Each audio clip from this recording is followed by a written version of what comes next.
ఇవాళ తెలంగాణ రాష్ట్ర మంత్రిమండలి సమావేశం జరగనుంది. హైదరాబాద్ లోని సచివాలయంలో మధ్యాహ్నం 2 గంటలకు జరుగుతుంది. ఈ సమావేశంలో ప్రధాన ఎజెండాగా కాళేశ్వరం లిఫ్ట్ ఇరిగేషన్ ప్రాజెక్టుకు జస్టిస్ పీసీ ఘోష్ కమిషన్ ఇచ్చిన నివేదికపై చర్చ జరగనుంది. ఈ రిపోర్టులో కాళేశ్వరం ప్రాజెక్టు నిర్మాణంలో జరిగిన అవకతవకలు, నిర్మాణ లోపాలు, గత భారత రాష్ట్ర సమితి ప్రభుత్వ హయాంలో తీసుకున్న నిర్ణయాలలో తప్పిదాలను వెల్లడించినట్లు తెలుస్తోంది. ముఖ్యమంత్రి రేవంత్ రెడ్డి అధ్యక్షతన జరిగే ఈ సమావేశంలో ఈ నివేదిక ఆధారంగా తదుపరి చర్యలపై నిర్ణయం తీసుకున్నారు. ఇవాళ ప్రధానంగా రిపోర్టుపైనే చర్చిస్తారని తెలుస్తోంది.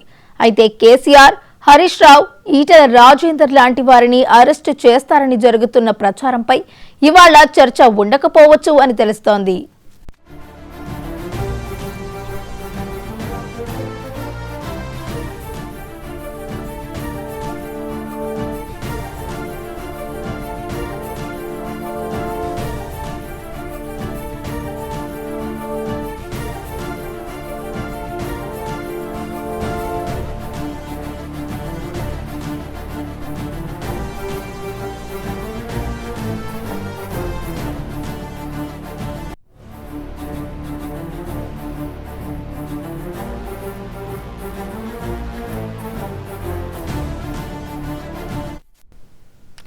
జస్టిస్ పీసీ ఘోష్ నేతృత్వంలోని కమిషన్ కాళేశ్వరం ప్రాజెక్టులోని మేడిగడ్డ, అన్నారం, సుందిళ్ల బ్యారేజీల నిర్మాణం, డిజైన్, నాణ్యత నియంత్రణ నిర్వహణలో జరిగిన అవకతవకలను 15 నెలల పాటు విచారించింది.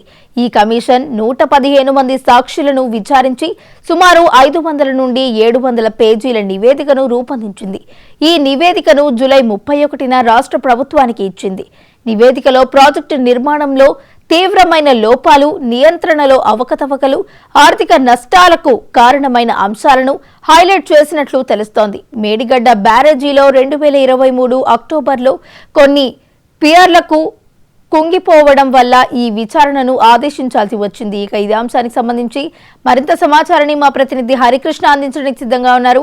హరికృష్ణ, చెప్పండి.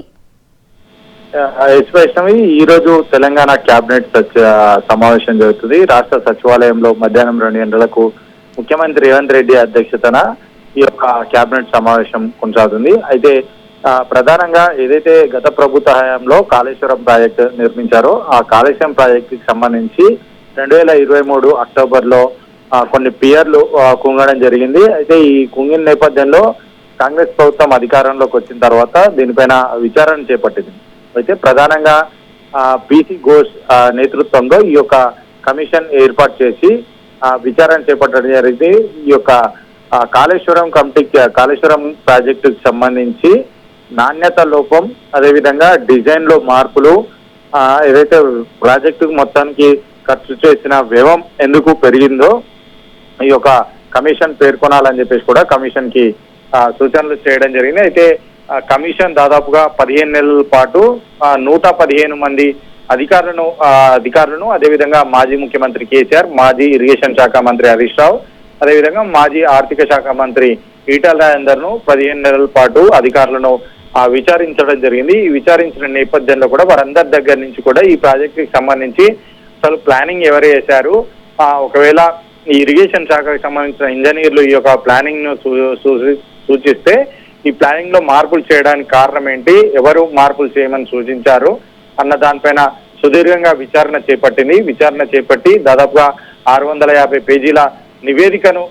ఈ నెల గత నెల జూలై 31న రాష్ట్ర ప్రభుత్వానికి అందించడం జరిగింది. అయితే ప్రధానంగా ఈ యొక్క 650 పేజీల నివేదికలో అసలు ఏముంది, కాళేశ్వరం ప్రాజెక్టుకి సంబంధించి వ్యయం పెరగడానికి కారణాలు ఏంటి, అదేవిధంగా ప్లానింగ్ లో మార్పులు చేయడానికి కారణం ఏంటి, ఎవరు సూచించారన్న దానిపైన ప్రధానంగా కమిషన్ ఏం తేల్చిందన్న దానిపైన రాజకీయ వర్గాల్లో ఇటు తెలంగాణ ప్రజల్లో కొంత ఆసక్తి నెలకొంది. ఎందుకంటే గత ప్రభుత్వంలో ప్రతిష్టాత్మకంగా ఈ ప్రాజెక్టు చేపట్టారని చెప్పేసి బీఆర్ఎస్ ప్రభుత్వం చెప్తున్నప్పటికీ ఆ పియర్లు కుంగడం పట్ల తెలంగాణ సమాజం మొత్తంగా కూడా ప్రజలు కొంత ఆశ్చర్యం వ్యక్తం చేశారు. ఎంత పెద్ద ప్రాజెక్టు, దాదాపుగా 1,00,000 కోట్ల పైగా వ్యయంతో కట్టిన ప్రాజెక్టు కుంగడం ఏంటని చెప్పేసి కొంతమంది ప్రజలు ఆశ్చర్యం వ్యక్తం చేస్తున్న నేపథ్యంలో అసలు ఆ పియర్లు కుంగడానికి కారణం ఏంటంటూ కూడా ఈ యొక్క కమిషన్ పూర్తి స్థాయిలో విచారించింది. అయితే ఈ ప్రాజెక్టు సంబంధించి డిజైన్ ఎవరు మార్చారన్న దానిపైన కూడా కమిషన్ ఏం పేర్కొంది, అసలు ఎవరెవరు అధికారుల దగ్గర నుంచి తీసుకున్న డేటా మొత్తంగా కూడా అధికారులు ఈ యొక్క కమిషన్ ముందు ఏం చెప్పారు అన్న దానిపైన ఆసక్తి నెలకొంది. అయితే 650 పేజీల నివేదికను మొత్తంగా కూడా గత నెల 31న జూలై 31న రాష్ట్ర ప్రభుత్వానికి కమిషన్ అందించడం జరిగింది. అయితే రాష్ట్ర ప్రభుత్వం ఈ యొక్క కమిషన్ ఇచ్చిన నివేదిక పైన అధికారుల కమిటీ నియమించడం జరిగింది. ఈ యొక్క 650 పేజీల నివేదికను మొత్తంగా కూడా అధ్యయనం చేసి సారాంశాన్ని తయారు చేయాలని చెప్పేసి కూడా రాష్ట్ర ప్రభుత్వం అధికారుల కమిటీకి సూచించడం. అయితే అధికారుల కమిటీ నిన్న భేటీ అయ్యి ఈ యొక్క సారాంశాన్ని మొత్తంగా కూడా క్లుప్తంగా క్షుణ్ణంగా సమరీ తయారు చేయడం జరిగింది. ఈ సమరీని నిన్న సాయంత్రం 7 గంటల సమయంలో మంత్రి ఉత్తమ్ కుమార్ రెడ్డికి అయితే ఈ యొక్క రిపోర్ట్ అయితే అందించడం జరిగింది. ఈ రిపోర్టును ఈ రోజు జరిగిపోయే కేబినెట్ సమావేశంలో ప్రధాన చర్చగా ఈ యొక్క కేబినెట్ సమావేశం రాష్ట్ర ప్రభుత్వం ఏర్పాటు చేసి ప్రధాన చర్చగా ఈ రోజు కేబినెట్ సమావేశం నిర్వహించబోతున్నారు. ఈ యొక్క కేబినెట్ సమావేశం మధ్యాహ్నం 2 గంటలకు ముఖ్యమంత్రి రేవంత్ రెడ్డి అధ్యక్షతన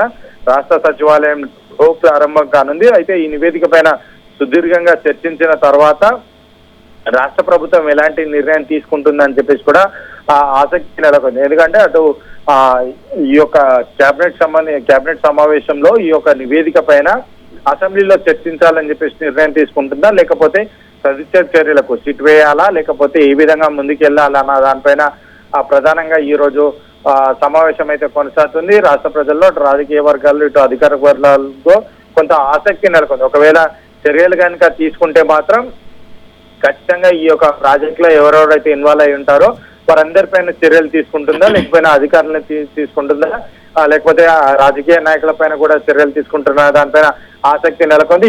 ఇప్పటికే ఈ యొక్క కాళేశ్వరం ప్రాజెక్ట్ లో ఎవరైతే పనిచేశారో అధికారులు ఉంటారో ఆ అధికారుల ఇళ్లపై రాష్ట్ర ప్రభుత్వం ఏసీపీ దాడులు కూడా కొనసాగించింది. ఏసీపీలు దాడులు చేసిన నేపథ్యంలో అక్రమంగా దాదాపుగా 1000 కోట్ల ఆస్తులు ఈ యొక్క కాళేశ్వరం ప్రాజెక్ట్ లో కీలకంగా పనిచేసిన అధికారుల దగ్గర 1000 కోట్ల అక్రమ ఆస్తులు ఉన్నట్టుగా ఏసీబీ అయితే గుర్తించడం జరిగింది. ఇప్పటికే దాదాపు 3 ఈఎన్సీ అధికారుల పైన ఈ యొక్క ఏసీబీ దాడుల ఇంట్లో ఏసీబీ సోదాలు జరగడం, వారి దగ్గర నుంచి దాదాపుగా 1000 కోట్లకు పైగా ఆస్తులు వాళ్ళ దగ్గర గుర్తించడము, ఇవన్నీ కూడా ప్రభుత్వం అంటే లెక్కలోకి రాని ట్యాక్స్ పే చేయకుండా అనధికార అవినీతి సొమ్మంటూ కూడా ఏసీబీ పేర్కొన్న నేపథ్యంలో కూడా అధికారుల పైన చర్యలు తీసుకుంటుందా, లేకపోతే రాజకీయ నాయకులతో కలిపి ఇద్దరిపైన చర్యలు తీసుకుంటుందా అనే ఆసక్తి నెలకొంది. దీనిపైన సిట్ విచారణ వేయాలా, లేకపోతే అసెంబ్లీలో చర్చించి ఏ నిర్ణయం తీసుకోవాలో ఏంటి అని చెప్పేసి శాసనసభ సభ్య సూచనలు పరిగణలోకి తీసుకొని ముందుకెళ్లాలన్న దానిపైన ఈరోజు ప్రధానంగా కేబినెట్ సమావేశంలో చర్చ చేయనున్నారు. మధ్యాహ్నం 2 గంటలకు ఈ యొక్క కేబినెట్ సమావేశం జరగనున్న నేపథ్యంలో ప్రభుత్వం ఏ విధంగా ముందుకెళ్తున్న దానిపైన స్పష్టత వచ్చే అవకాశం అయితే కనిపిస్తుంది. దీనిపైన రాజకీయ వర్గాలు ఇటు అధికార వర్గాలు ప్రజల్లో ఉత్కంఠ నెలకొన్న పరిస్థితి అయితే ఉంది. Right, thank you Harikrishna.